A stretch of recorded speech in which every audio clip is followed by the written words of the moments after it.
Thank you for downloading the latest episode of Positively Trek. We could not do this podcast without the support of our Patreon supporters, including Carl Morris, Joyce Marin, and Jim Stoffel. If you'd like to support the podcast, please go to patreon.com/positivelytrek. Perks include early access to episodes, exclusive content, shoutouts, associate producer credits, and more. Thank you so much for your support. And with that, let's get on with the show.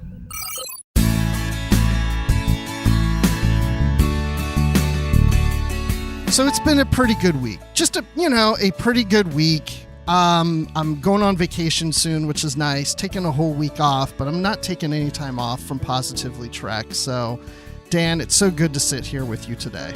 Always happy to sit here and talk Trek with you, especially with the topic we have coming up in this episode. I think this is going to be a fun one.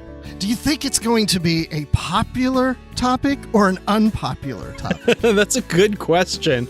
I'm curious to get feedback on this. Yeah, well, welcome everyone to Positively Trek. I'm Bruce Gibson with Dan Gunther. And speaking of popular things, one thing I did this week was watch the Friends reunion on HBO Max, which is very popular. I want to bring Bill Smith from Trek Geeks in. Bill, how popular is the Friends reunion to you? Well, first, I want to say thank you for having me. It's great to be here. I'm excited to be on the most aptly named Star Trek podcast ever. Thank you. Second, it's great that you have an unpopular guest to talk about unpopular opinions. Friends, I wish it's so great they're having a reunion to recount how unfunny that show is. That show does not hold up. That is an unpopular opinion. Well, I'm used to that. I can see that I was aptly slotted in the guest spot for this episode, and I take my role seriously. Yeah, I pay attention to what you say out there in the social medias, so I set you up for that.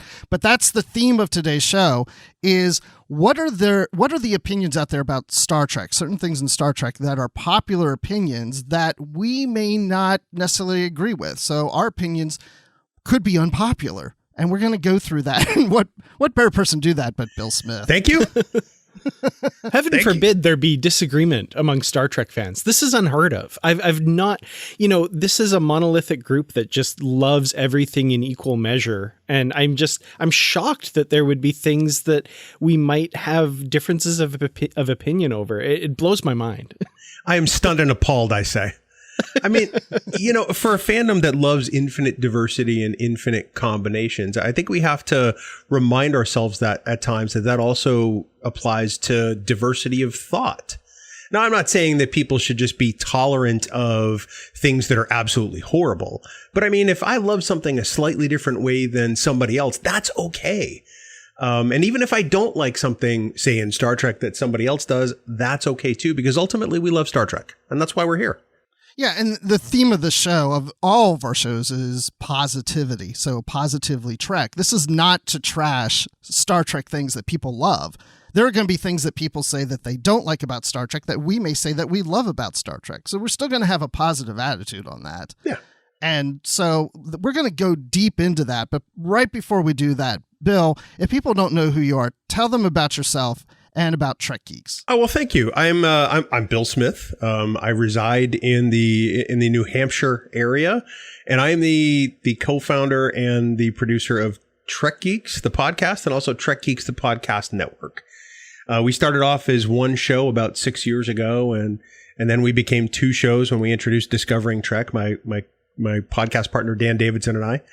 And then we started to say, well, we have two shows. Why don't we just turn this into a network and try to just bring on as many positive shows that love Star Trek as we can? And so that's kind of what we've done. Here we are now with 10 shows happening and maybe an 11th or 12th in the pipeline. And oh, by the way, we just rolled out a mobile app that will also have app exclusive podcasts there, which are short form. We just want people to talk about Trek the way they want to talk about Trek. And that's really what we do. So it's part of the reason why I appreciate Positively Trek so much, because you guys are about your unabashed love of this thing that we all admire. And I respect the heck out of that. Awesome. Yeah. I mean, Trek Geeks, an amazing network, and I'd love to hear more about the app. That's really cool. I hadn't heard that news. That's awesome. We're in soft launch mode right now as we start to add some of the app exclusive shows. Jamie Rogers from our podcast, The Divine Treasury, which is a Star Trek collectibles podcast, and I are doing a 15-minute Next Generation rewatch podcast called Next Gen. And that will be app exclusive. There will be other shows called We Love Trek, which will hopefully be the first crowdsourced Star Trek podcast. And then various one-off random segments from our various shows that we're going to call Appcast. We'll also have special features from the news from treknews.net. We're continuing our partnership with them. So, we've got a great slate of content that's only going to be accessible in the app. Obviously, you can still listen on any of your favorite podcast platforms, but this is just a way for other people to find the great content and the wonderful, wonderful people we have on our network. That sounds like I could just live in that app and just, that's all I listen to. I don't even know why I'm doing this podcast now. I just, anything I want is in there. Well, neither do I, because I listen for Dan. Oh, well, thank you. I come here to get educated by Dan. Well, right. Yeah. Yeah. Because I'm not that bright, and I admit that. Oh, same here. Man, I'm turning red here, guys. Well, Dan, let me ask you something here, because you did put in the notes about Trek Against Hate. Tell us about that. Yeah, so this was interesting. I stumbled across this. It's kind of a group of Star Trek actors and people involved in the Star Trek franchise. And they're kind of putting their voices behind a number of groups that are working to combat hate. So they're pushing a number of groups such as Speak Out Against Racial Injustice, Advanced LGBTQ plus rights, Champion Women's Rights, Reform Gun Laws, all of these different groups. And there's a number of different actors from Star Trek that have signed on to this, and quite an impressive list here as well. So yeah, I have a link to this, and we'll put that in the show notes as well. But yeah, this was interesting given, some of the things that are happening in the world right now and some of the unfortunate circumstances we find ourselves in day to day. And it's really great to see people that have a voice like this using it to advance what I think is a very important cause. I couldn't agree more. I mean, on Trek Geeks, we came to a realization last year that the world we thought we knew wasn't the world that we were really in. And we realized that for as much as we think we've been doing well, we really can do so much better. And I think that a lot of people's eyes have been opened in the last year. We've worked very hard to diversify our content and the people we have on our network, because this fandom should represent the people of this planet. But I think that as time goes on, we're learning that it's not just one thing. We need to be more understanding about a lot of things, because there are a lot of things we can all do better, myself included. And I think this is a wonderful extension of Star Trek, quite honestly. Mm-hmm. Absolutely. It makes me think about what I was just watching. I'm not done watching it, but Woman in Motion, about Nichelle Nichols and, her getting involved in Star Trek and trying to represent African Americans on the bridge, or Africans on the bridge, because we're all talking about a global setting and trying to represent each continent on the bridge of the Enterprise. And, as time has gone on and as I've gotten older, I used to always believe that things were getting better. And I still think things are getting better, but they're not as good as I thought they were. Yeah. That's the one thing I've learned in the last couple of years. Definitely. And of course, one of the big things happening right now is the violence against Asians. And one of the groups they're putting their support behind is support the AAPI community. And, I like to think that Star Trek fans are kind of in a unique position, because we've seen this representation, as you were alluding to there, Bruce, on our screens for years. And I remember growing up thinking, it's not strange to see people that look different from me in positions of authority and that sort of thing. And it's been shocking to find out that, other people don't see that and don't understand that in a way that I hope all Star Trek fans do, because of this wonderful representation of diversity and inclusion that we get through the Star Trek franchise. Yeah, and how many times do we look online and social media and we see somebody who's a hardcore Star Trek fan, and some of the things that come out of their mouth is like, wait, what is all this hate and not acceptance? I mean, what do you watch Star Trek? How are you not getting this? Bro, do you even Trek? No, I think that's a really great point. I mean, Star Trek has always appealed to a wide variety of individuals for a variety of reasons. I mean, talk about infinite diversity and infinite combinations. People love Trek for different reasons, and I understand that.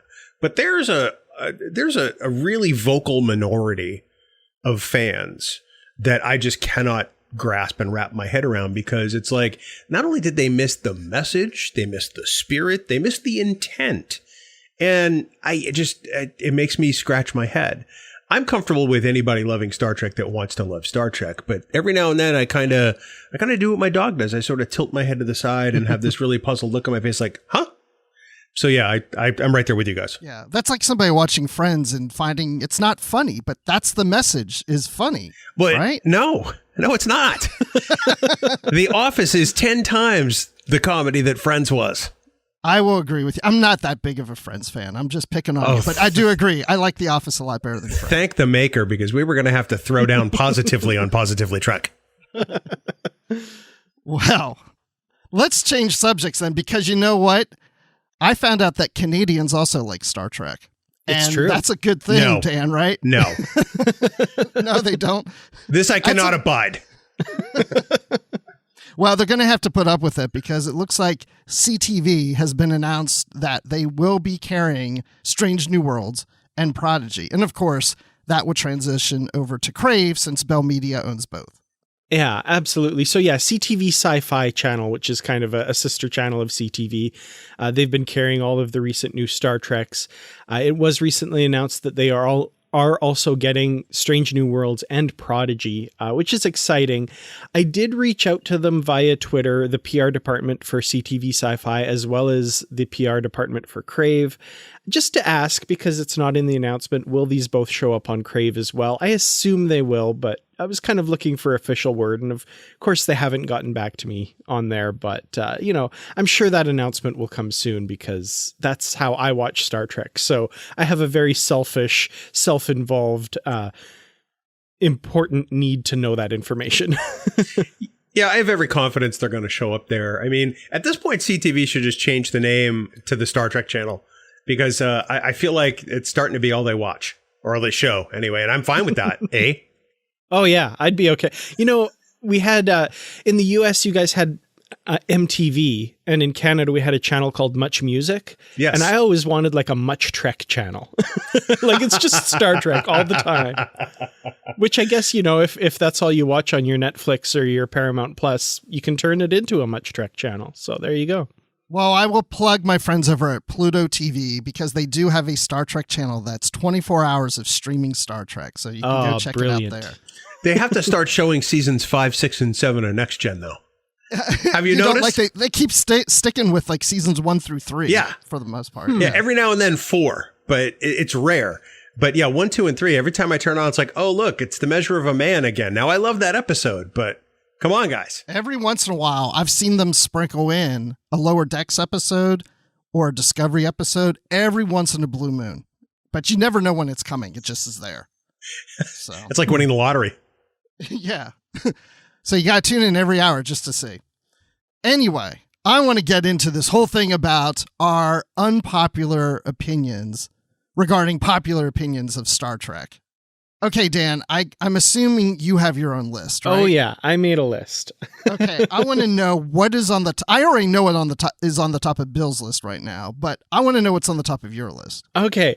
This is funny, because this is the first one that came to my mind, and it's one of those things where when you come into fandom and join the internet and find out that, like, oh, people don't like this episode. And as an adult, I can kind of see why. But as a kid, when I first watched it, I loved the first season Deep Space Nine episode, Move Along Home. I really enjoyed that episode. Everything about it. The whole, like, conceit at the end, it's only a game. The whole Alla Moraine song. I mean, come on, who doesn't want to hear Avery Brooks going, Alla Moraine, count to 4? It's so good. I love that episode. I enjoy it every time it's on. I'm going to second this opinion, unpopular as it may be. And I'm going to say Move Along Home is not only a great episode of Deep Space Nine, but it is a great episode of Star Trek, period, end of sentence. It evokes a third season TOS vibe. And I am all over it. I'm here for it all day long. And it's, if you want to talk about a bad Deep Space Nine episode, let's talk about The Muse. It's not that episode. Mm-hmm. It's not Aquiel from TNG. It's not exactly, that bad. Yeah. I think it's really enjoyable. I think it's fun. And it keeps our characters inside the characters we know instead of breaking them out of the box too soon, and gives them a really kind of Star Trek-like situation. I'm here for it. Yeah, I mean, when I first saw that episode when it aired, I liked it. I didn't think anything bad about it. And it wasn't until years later that I'm online and everybody's just making fun of this episode and trashing it. I was like, oh, I guess it's not a good episode. I don't know. I like it. My kids, who are not big Star Trek fans, even know that little song, that little ditty, because they'll sing it every once in a while. We just do it for fun. But Bill, I'm glad you said TOS season 3, because that's what I always thought. That episode feels like a TOS episode, which I think makes it fun. So, okay, so we all have the same unpopular opinion on that episode. That's a good one. And I knew, Bill, that was on your list too. So when Dan said that, I was like, ooh, that's nice. We're thinking a lot alike. So let's go, Bill, to what's on the top of your list right now. Well, I'm pretty sure this is not going to be a unanimous thing here on the dais. And this is probably one of the most unpopular opinions that I hold when it comes to Star Trek. And I'm told that it's wrong. I'm told that I have no idea what I'm talking about, and I'm happy to be told that. But I still believe that Yesterday's Enterprise is not one of the top 10 episodes of Star Trek: The Next Generation. It's an average episode at best. It's a poorly constructed dimensional shift episode. And I think that it sets up events later on in Next Gen that make absolutely no sense. So if I look at that as sort of the seed of that indiscretion, I'm really not a big fan of Yesterday's Enterprise. And discuss. Wow. Wow. Yeah, I will say I don't share this opinion. I love Yesterday's Enterprise for a myriad of reasons.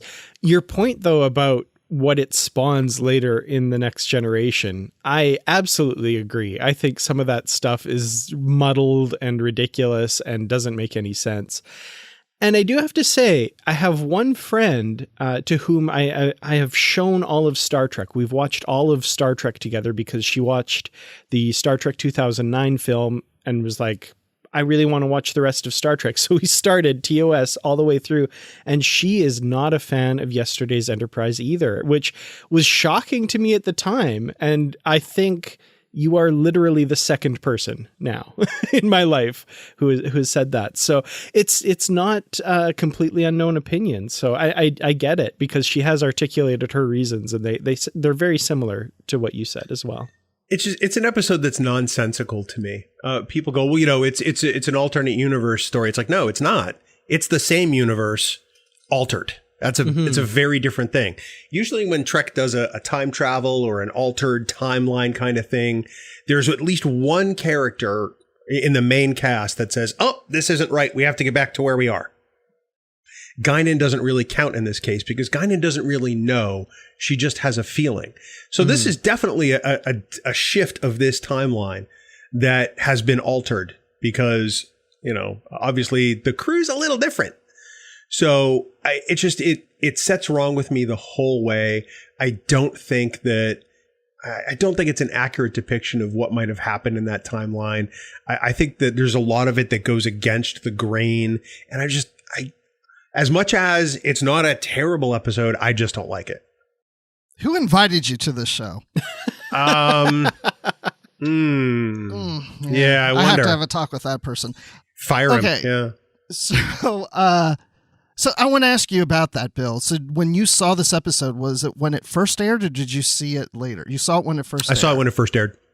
Okay, because I remember the time watching it at the time, and I thought that was a pretty solid episode compared to what was going on at the time. I mean, season 3 was a much improved season over the other two. Definitely. But at the same time, I never thought of it as being like in my top 10. But I thought it was a good episode. I thought it was a fun episode. I even read the book by, what was it, Eric Stillwell? Yeah. Was the one I read his book about it. But I never realized until, again, going online and talking to other fans, is how much they regard this as probably one of the best episodes of TNG. I was always like, it's good, but it's not that good, at least in my opinion. So it looks like I'm kind of in the middle between you guys. If I stand it up against episodes that truly are great in the pantheon of Star Trek, and I'm talking about episodes like The City on the Edge of Forever, The Visitor, The Inner Light, it just does not measure up in any way. There's no way I can put it in my top 10 because there were at least 10 next-gen episodes that are better than yesterday's Enterprise, in my opinion. So is it terrible Star Trek? No.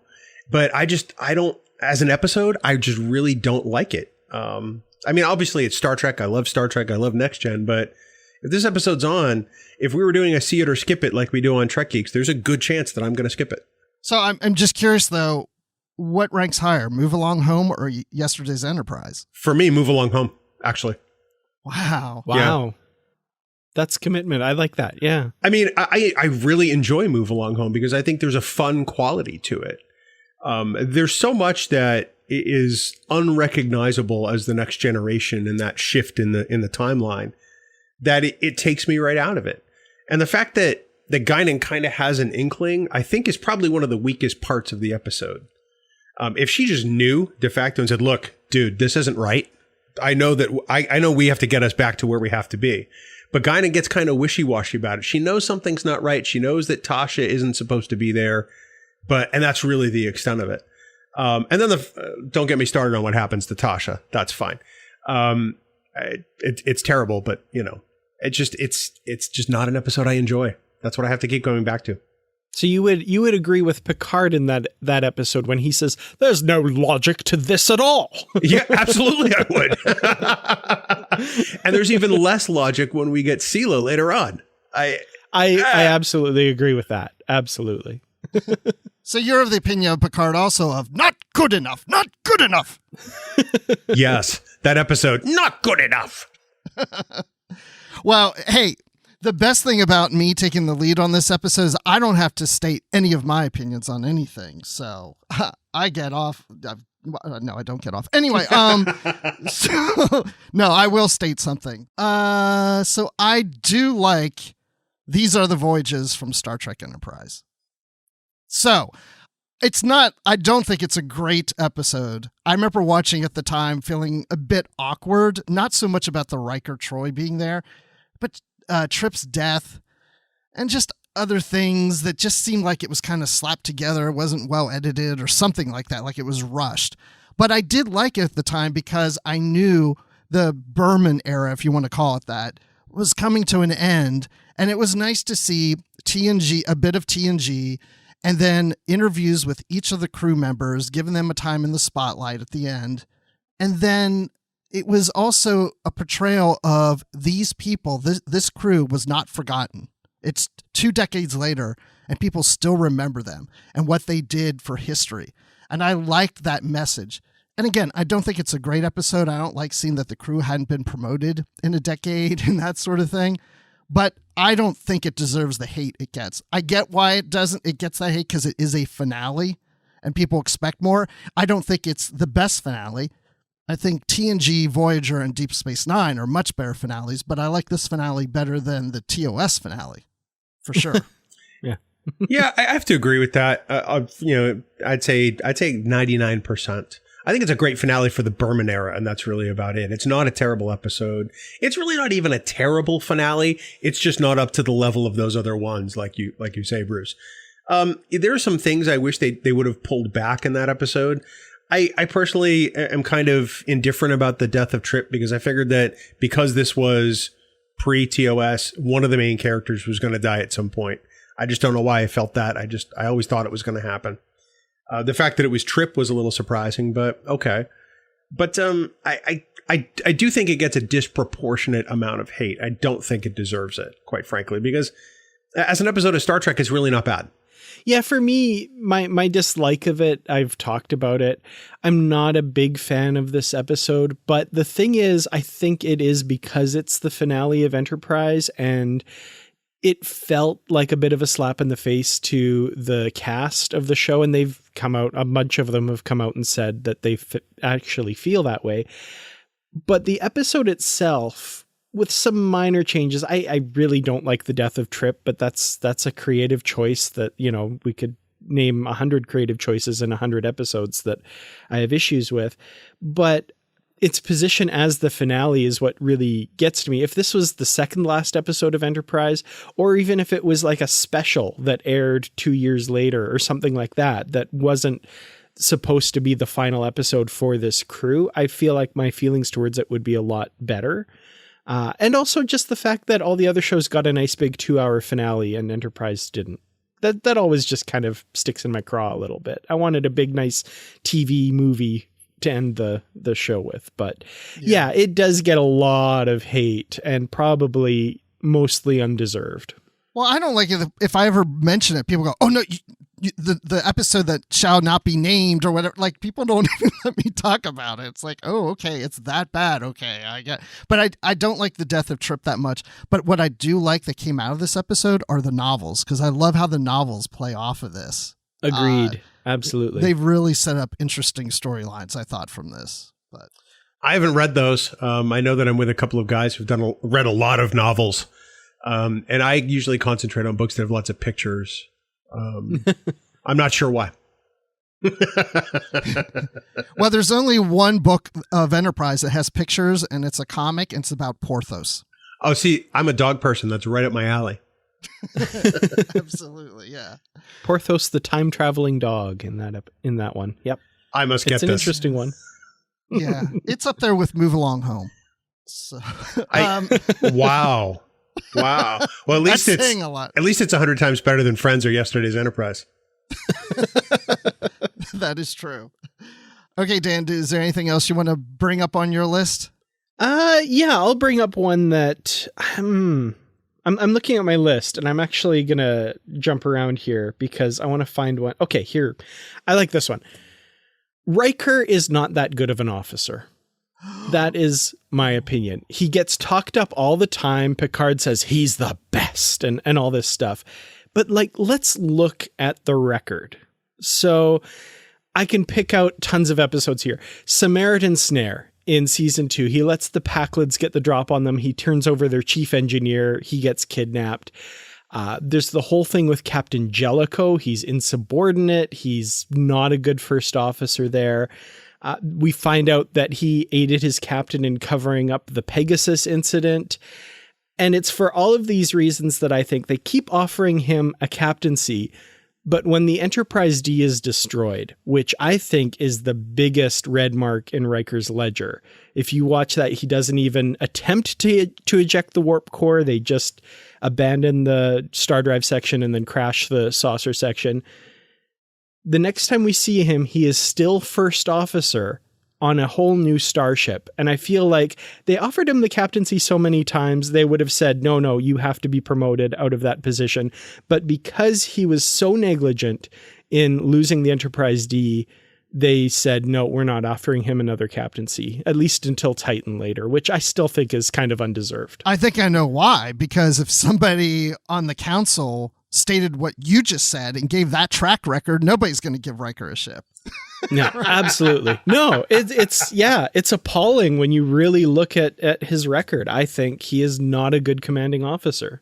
Now, maybe he gets better, and, we see that later on, but man, given his track record as first officer of the Enterprise, I think he does not deserve a command.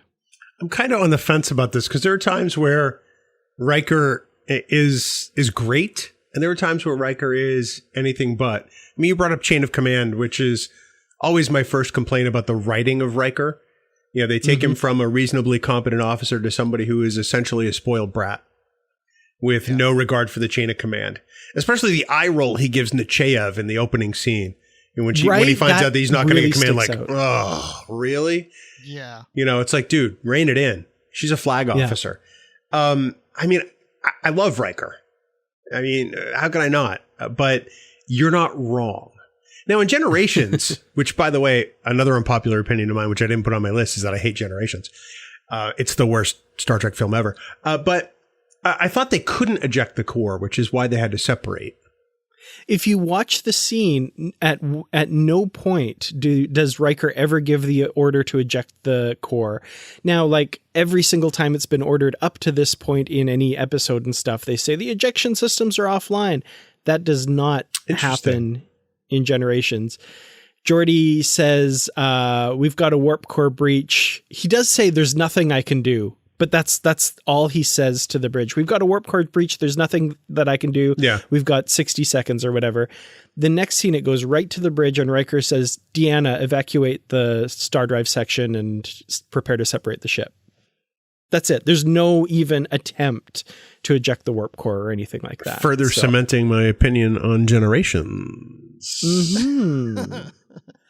It's funny you say that you don't like Generations, because I almost put that on the list of being a movie that I like, where I feel most people say they don't like. Now, it's not in probably the top half of my favorite movies, but I still like Generations. But I feel a lot of people I talk to say they don't like it. Oh, it's not that I don't like it. I think it's worse than any of the other Star Trek movies, including The Final Frontier and Nemesis. Wow. Because it fails at its primary job, bridging the two crews. The other ones have at least a cohesive story, which I'm using in air quotes. But Generations, even if you listen to the audio commentary from Moore and Braga, it was a laundry list of things that the studio wanted to see, and that's it. And it doesn't work. So I'm sorry I derailed us. My apologies. No. Riker, I kind of love Riker, but I see what you're saying.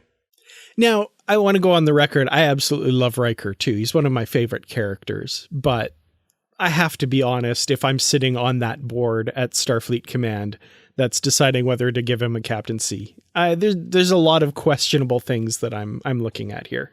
I don't know. I think he's better than a lot of other captains we've met. I don't mean some of the leads in the series, but other captains that have absolutely. guest appearances. Yeah. So maybe if you rank him compared to others, he looks pretty good. Maybe, Starfleet just scrapes the bottom of the barrel because they have some really bad captains. Like that could be.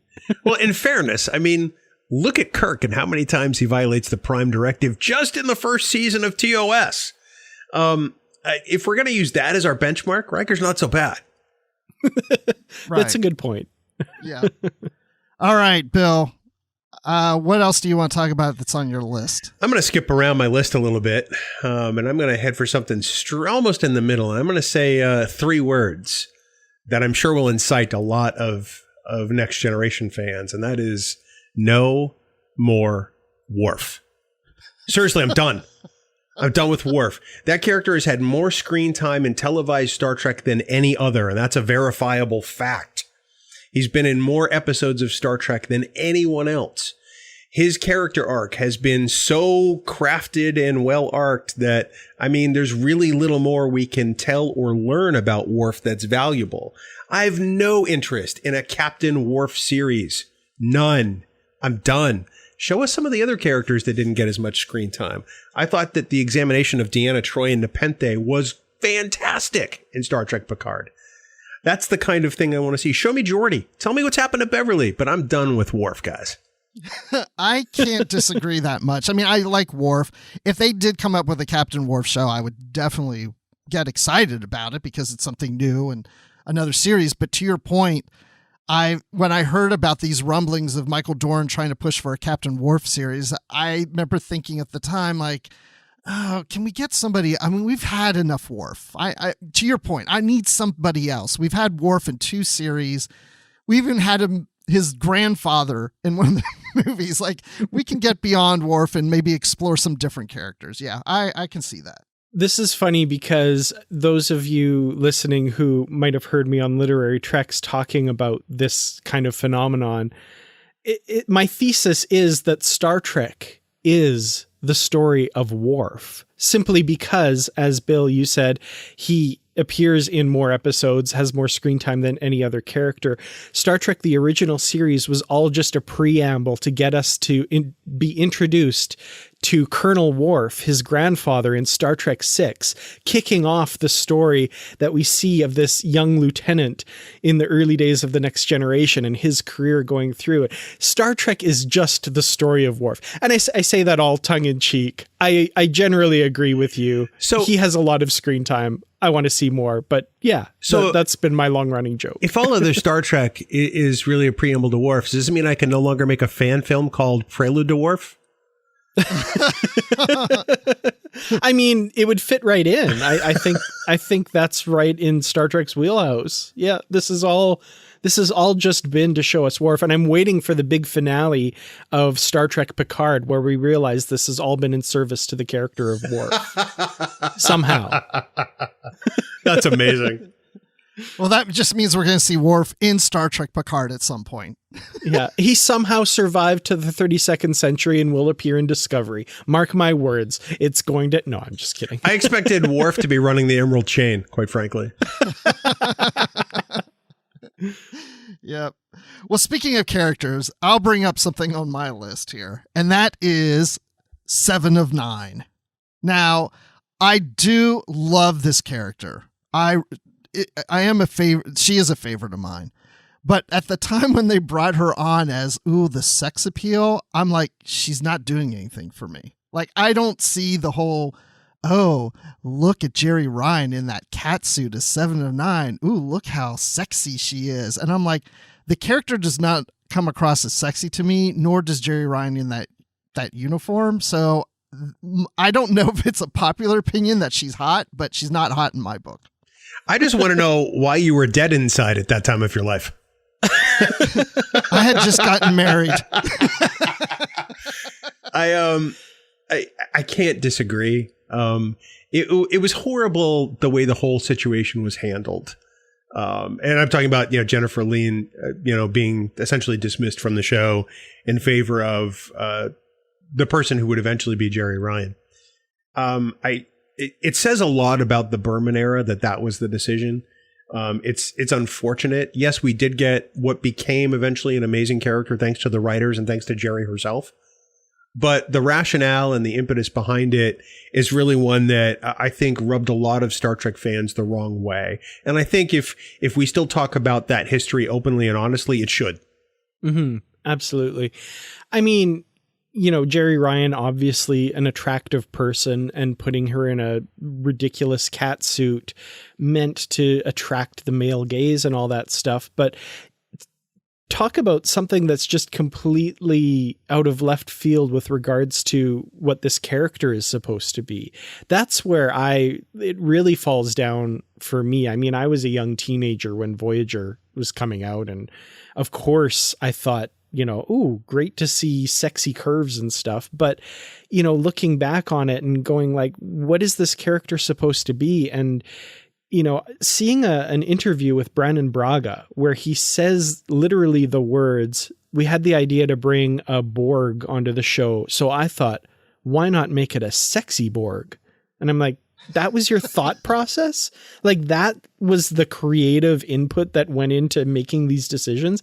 It blows my mind. And I'm slowly putting the soapbox away. I'm not going to get all ranty, but it's disappointing. It's pretty gross. And I don't like that. I don't like what Jerry Ryan had to do for that character to make it like, we want to get 15-year-old boys really excited about this show. Speaking as someone whose heritage is half Canadian, that was the most pleasant soapbox I've ever heard in my life. I was just about to step up onto it, but I didn't quite. I was like, okay, no. This isn't, yeah. But anyway. If you're trying to make Jerry Ryan as 7 of 9 sexy, I think she's more sexy in Star Trek Picard than she was in Voyager. Hell yes. Yeah. Absolutely. Well, because I think the character also has come into her own since then. I think the other problem was that, she was this, former Borg, or let's call her an XB, since that seems to be the terminology now, on, trying to discover her humanity, which, I mean, happens at least once a series. And she became that character. And there were times where it was way too forced. It got to the point where 7 was far too overused in Voyager. because at the expense of other characters like the Chakotay's and the Harry Kims and some of the others. So I can appreciate what you're saying. And I think it had further reaching ramifications, honestly, because of that mindset. So since we're on characters, real quick, does anybody have a character on their list that's an unpopular opinion that you have about that character? Maybe. I have, yeah, I'd say a couple that I still have to draw from here. Such as? I mean, I share this opinion with a lot of other people I've met, but I really like Dr. Pulaski. I think I do too. She brought a really interesting dynamic to Star Trek The Next Generation, and I'm sad to see her character has never been revisited since season 2 of TNG, and I would love to see more of her interaction with the crew of The Next Gen. I agree. She was on my list too for those reasons. I have a rather unpopular opinion when it comes to a particular character. And I always have to preface it this way because people assume that I'm making a statement against the actor or actors who have played this character. I love Walter Koenig. I loved Anton Yelchin. I can't stand Chekhov. I would airlock that character in a heartbeat because especially in TOS, he's a horribly written character. There's no definition provided to him. Yes, I get that. You know, it was a second tier character. I get that he was a day player for all intents and purposes and not in every episode. But there really wasn't a whole lot of value that Chekhov added. He was there mainly for a little comic relief every now and then, you know, with the little lady from Leningrad. It's a character I've just never really enjoyed. And I think that they could have given us a better version of Chekhov. I think that the JJ movies tried for that. I wish we had had more time with Anton Yelchin as Chekhov because I think there would have been a lot more growth there. But as far as Chekhov as a character is concerned, he is not my favorite at all. I didn't like how they made him a chief of security in the movies. That just didn't seem right to me. Yeah, I didn't understand that either. But you know, once you've been shot dead multiple times, once you've been put in an agony booth, you know, once you've been a navigator, what career track is there? He wants to feel secure. With regards to Chekhov, I like the step back kind of overall idea of the character and what he represented, like the idea of having a Russian on the bridge in the height of the Cold War. I think on paper the character is really interesting, but I can't disagree with you on the day-to-day execution of that character, about how he was used and was, you know, comic relief most of the time, a bit of a caricature, you know, let's make him look like one of the monkeys kind of thing. Yeah, it's a little unfortunate.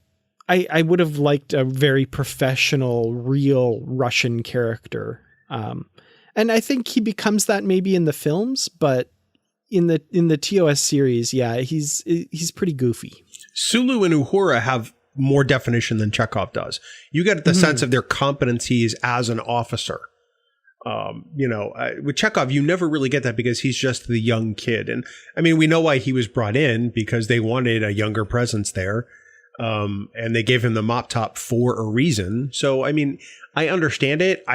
He's not my favorite character.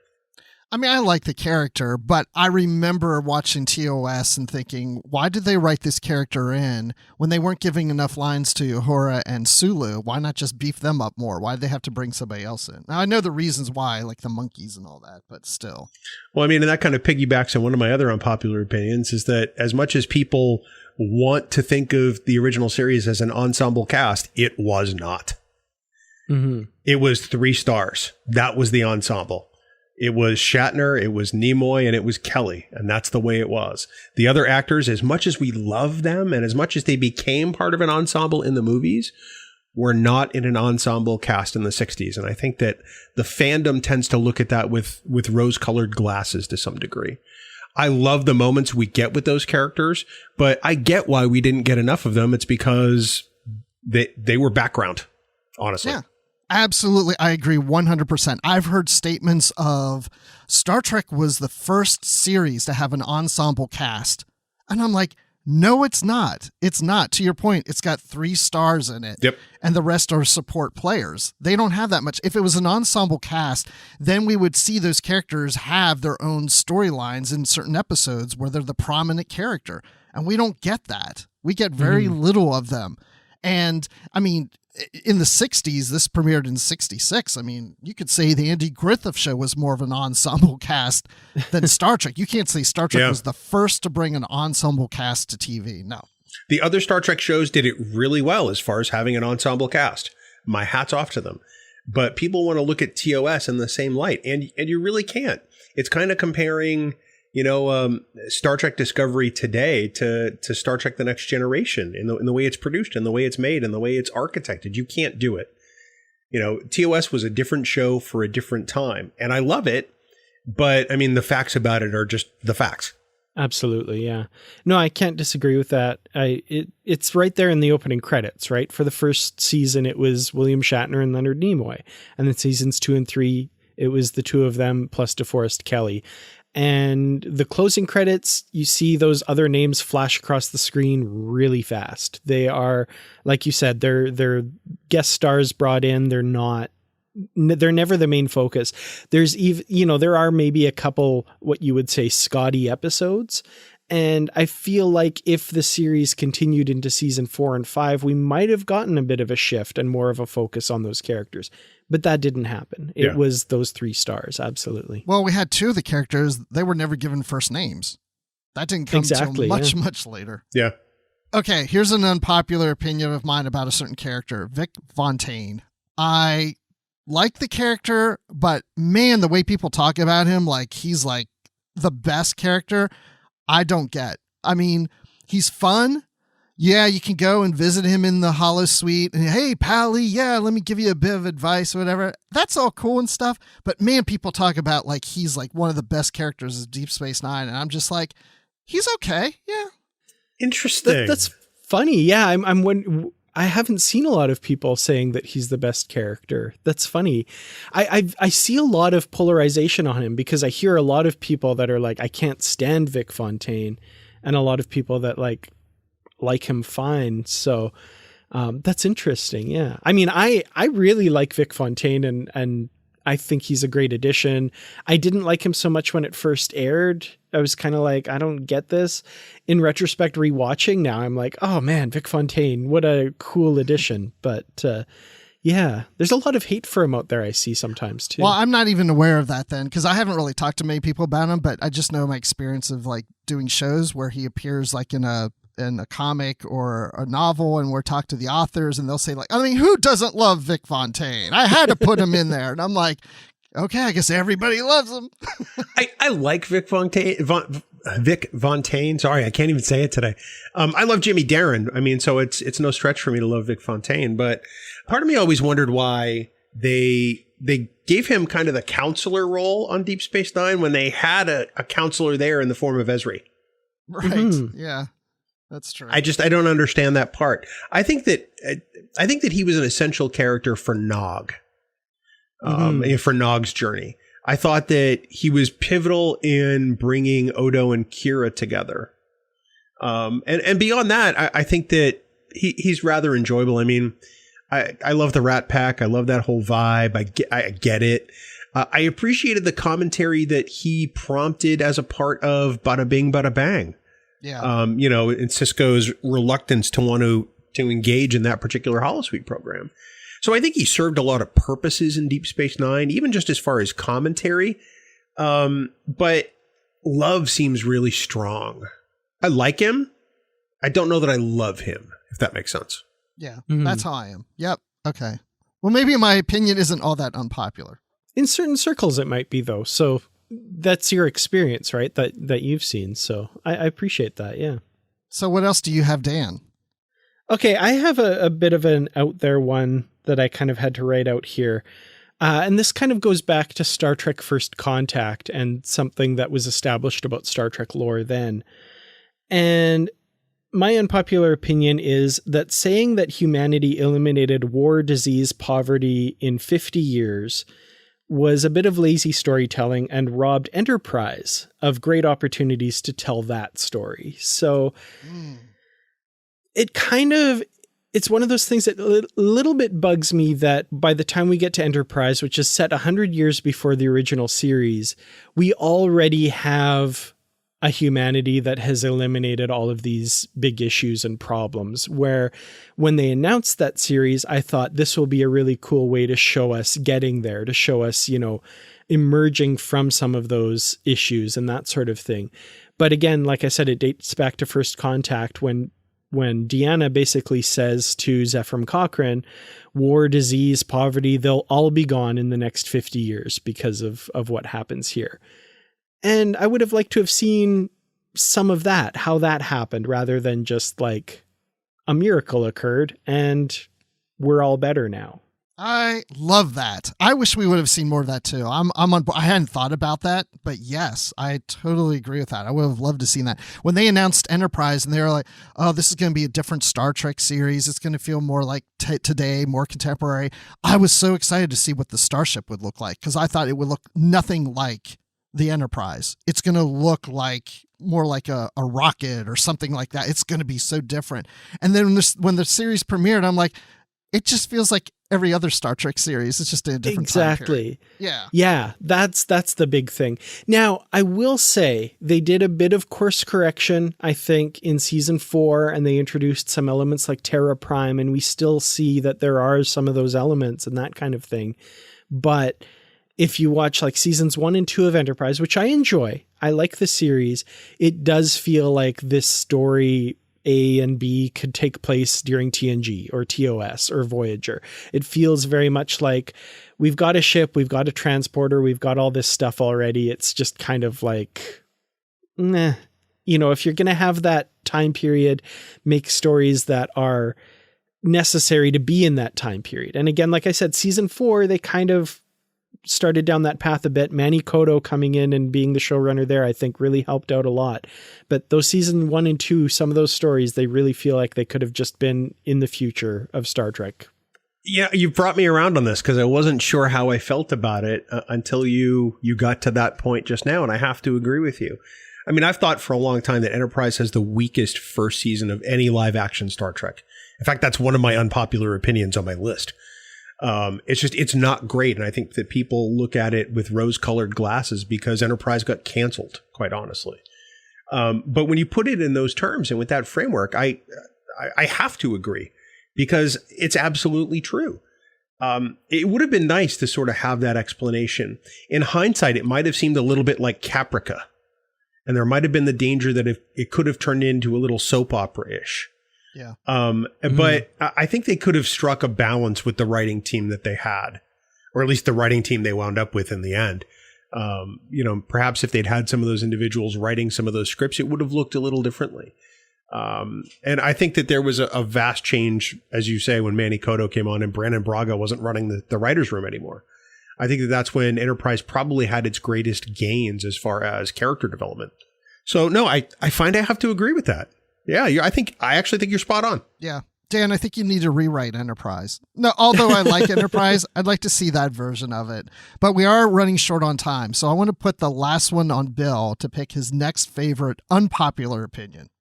Oh man, this is tough because I've got 5 really good ones. I'm gonna say something that's a bit heretical to some extent as a Star Trek fan, and that is that Matt Jeffries' original Enterprise design is just okay. It's not amazing. It doesn't look good on screen.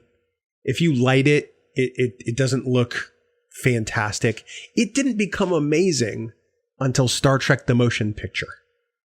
And that's when I fell in love with that design. Because no matter how you light it or how you look at it, it is striking. It is bold. Now, don't get me wrong. I have an affection for the original Enterprise because it's where I got my start on Star Trek. I mean, I'm wearing it on my t-shirt right now. But if you look at it on screen, it doesn't evoke the same sense of boldly going that the TMP Enterprise does. It's a good ship for a TV show. of the time.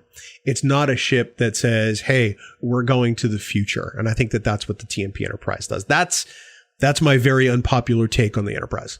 Yeah, I mean, I maybe wouldn't put it in as strong terms as you just did, but like the TMP, the refit Enterprise is absolutely my favorite Star Trek ship design ever. So I absolutely get where you're coming from there. And yeah, that makes sense, you know. And I'm glad that they redesigned the Enterprise for Discovery and Strange New Worlds. Oh, it's so gorgeous. Agreed. Absolutely. It is the perfect cross between the motion picture Enterprise and the TOS Enterprise. If those two got together and had a little Enterprise love child, that's what it would look like. And I think it's the perfect homage to both, quite frankly. So I'm going to make a little proposal here since we are short on time, and I think all three of us still have some more unpopular opinions.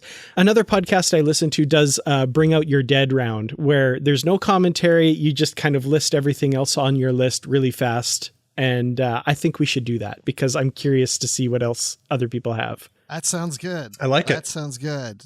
Bill, since you're the guest, go first. All right. I'm going to run through them in a random order. The animated series absolutely is canon. Discovery is far more Star Trek than people really want to admit. And the people who don't want to admit it really haven't looked at it in that light. William Shatner does not overact. And that's a criticism that neither he nor I understand. And lastly, Spock's brain is a great episode of Star Trek. And anybody who says it's the worst doesn't get it. Awesome. Yes. I love those. And remember, this is the man that doesn't like yesterday's Enterprise, but loves Move Along Home, people. No, that's good. I like that list. Dan, what about yours? Okay, my Bring Out the Dead. Captain Jellicoe did nothing wrong. I'm a big fan of Esri Dax. I love Star Trek the Motion Picture. The Prime Directive is immoral. Star Trek is not hard sci-fi. And I love Keiko and her relationship with Miles. Wow. I love the one you saved for the end. That is awesome. Dan Davidson would have some words for you. Interesting. Well, maybe we'll make that an episode sometime. I agree with just about all of that, actually. So I think we're all on the same page for the most part. So maybe our unpopular opinions aren't that unpopular. You know? At least not among us. At least among us. Okay, real quick. I like Star Trek Into Darkness quite a bit. I like Neelix. I probably like him more now than I used to. He's grown on me even more. He's a character that's really grown on me. Alex Kurtzman, great job. I do like all the new Star Trek series. They are Star Trek. There's too much emphasis on canon. I could give a cosplay. I don't do it. I don't really get it, but I'm glad people love to do it. William Shatner, sometimes a bit much. I don't know if that's probably a popular opinion. And then the Star Trek Enterprise opening, the song doesn't bother me that much. It's terrible. It's okay, but the thing I don't like, one thing I don't like about it is it doesn't belong to Star Trek. It started on Patch Adams, so it's not a Star Trek song. See, okay, I love so you hate it, you don't mind it, I love it. I love that we have like the range of opinions of the Enterprise theme. Sorry. And I just want to say, if anybody truly believes that a 90-year-old man sits in his living room on Twitter all day talking about things that really have nothing to do with anything that he's ever done, then I've got a bridge to sell you because, yeah. I'll tell you what I admire about William Shatner is he's so active at his age that inspires me. That's the other reason I don't think he sits on Twitter all day. Mm-hmm. I think somebody else does it for him, but we'll see. Yeah, I agree with that. Absolutely. Too. Yeah. All right. Well, those are good. And I'm sure we'll think of more later afterwards. Like, oh, I should have brought up this. Oh, whatever. And I'd love to hear the listeners, what they have to say, what their unpopular opinions are, or your comments on what we've said, if we're right or wrong, if you agree or disagree. So, Bill, where can people find you online if they want to argue with you about your opinions? Or tell me how much they love them. Yeah, that's going to happen. You can find me on Twitter at TrekGeekBill. And of course, for all things Trek Geeks, you can head on over to TrekGeeks.com. I'm on Twitter at Kurtrats, on YouTube, youtube.com/KurtratsProductions, and in the Positively Trek discussion group. And I'm on Twitter at Admiral_Rex. I was recently on an episode of The Expanse about Enterprise. I was on a recent episode of Star Wars Bookworms and a recent episode of Literary Trek. So check those out. So thanks, everyone, for joining us. Thank you to our patrons on Patreon. We can't do this without your support. And I want to say to everyone out there, even though we gave unpopular opinions, we want you to stay positive.